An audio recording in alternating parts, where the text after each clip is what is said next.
चटकदार बाय मोहिनीमध्ये आपल्या सर्वांचे स्वागत आहे। आज आपण तांदळाची मऊ लुसलुशीत पांढरी शुभ्र इडली बनवलेली आहे। तुम्ही इडली पाहू शकता, अगदी मऊ लुसलुशीत झालेली आहे। सकाळी जरी तुम्ही इडली करून ठेवली तर अगदी दुसऱ्या दिवसापर्यंत ती मऊसूद राहते। तर त्याकरता आपण जेव्हा इडली बॅटर बनवतो तेव्हा आपण एक खास पदार्थ वापरलेला आहे, त्यामुळे आपली इडली अगदी मऊसूद झालेली आहे। तर अशाच नवनवीन चटकदार रेसिपी, पारंपरिक रेसिपी पाहण्यासाठी चटकदार बाय मोहिनीला सबस्क्राइब करायचं आहे आणि बेल आयकॉनवर क्लिक करायचं आहे, म्हणजे नवनवीन व्हिडिओज हे तुमच्यापर्यंत पोहोचू शकतील। चला मग तर आपण इडली बनवायला सुरुवात करू। तर या ठिकाणी आपण 1 वाटी उडीद डाळ घेतलेली आहे आणि त्यामध्ये अर्धा चमचा मेथीदाणे घालूया। मेथीदाणे हे पौष्टिक आहेतच, पीठ अगदी छान भिजण्यासाठी मेथीदाण्यांचा उपयोग होतो। ही डाळ जवळपास आपण 5 ते 6 पाण्याने स्वच्छ धुवून घ्यायची आहे। पांढरं पाणी जोपर्यंत जात नाही तोपर्यंत आपण डाळ धुवून घेतलेली आहे। तर डाळ धुवून झालेली आहे। डाळीमध्ये साधारण 3 ग्लास पाणी घातलेलं आहे आणि डाळ झाकून ठेवायची आहे 5 ते 6 तासाकरता।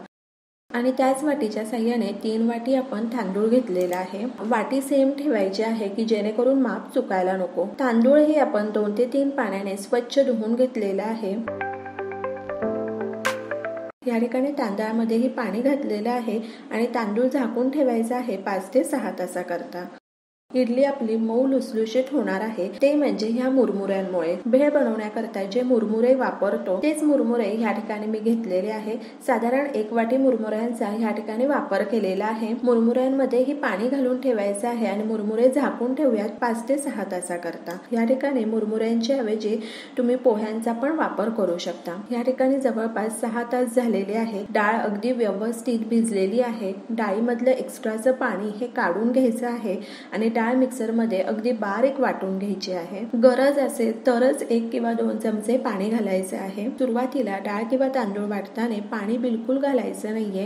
हे बॅटर अगदी पातळ बनवायचं नाहीये, पाणी गरज असेल तरच घालायचं आहे।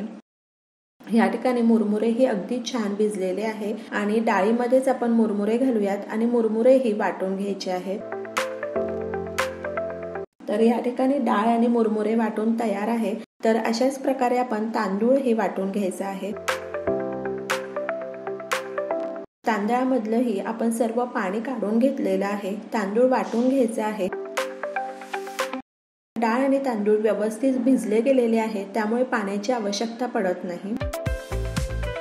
या ठिकाणी आपला तांदूळही वाटून झालेला आहे। वाटलेल्या डाळीमध्ये वाटलेला तांदूळ घालायचा आहे आणि हे पीठ अगदी एकजीव करून घ्यायचं आहे। जवळपास 4 ते 5 मिनिटाकरता आपण पीठ अगदी छान मिक्स करून घेतलेलं आहे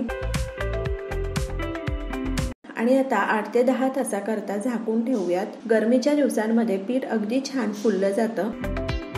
हिवाळ्याचे दिवस चालू आहेत। अशा प्रकारे मी लोकरीच्या शॉलमध्ये पातेलं ठेवलेलं आहे। जर कुकर मोठा असेल तर कुकरमध्येही हे पातेलं ठेवू शकता किंवा एखाद्या कपाटामध्येही पातेलं ठेवू शकता, जेणेकरून पिठाला ऊब लागायला पाहिजे। ऊब लागली की पीठ लगेच छान आंबलं जातं।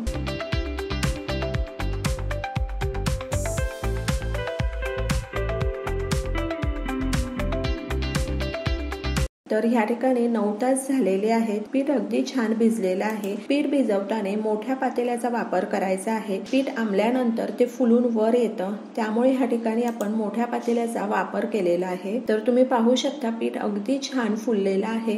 पीठ छान एकजीव करून घ्यायचं आहे। जितकं हवं तितकं बॅटर तुम्ही काढून घेऊ शकता।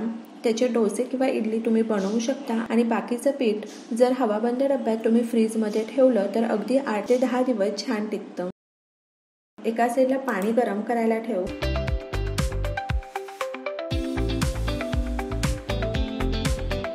आणि इडली पात्रांना तेल लावून घ्यायचं आहे आणि बॅटर भरूयात। इडलीचं पीठ जास्त पातळही नसतं आणि जास्त घट्टही नसतं, तर आपल्याला अशाच प्रकारे पीठ बनवून घ्यायचं आहे। तर सर्व इडली पात्रांमध्ये आपण बॅटर भरलेलं आहे। या ठिकाणी पाण्याला उकळी आलेली आहे। आता स्टँड ठेवायचा आहे आणि झाकून ठेवूयात 12 ते 13 मिनिटाकरता। पाण्याला उकळी आल्यानंतरच आपण इडलीचा स्टँड ठेवणार आहोत, त्यामुळे इडली अगदी छान फुललीही जाते आणि मऊसूद होते।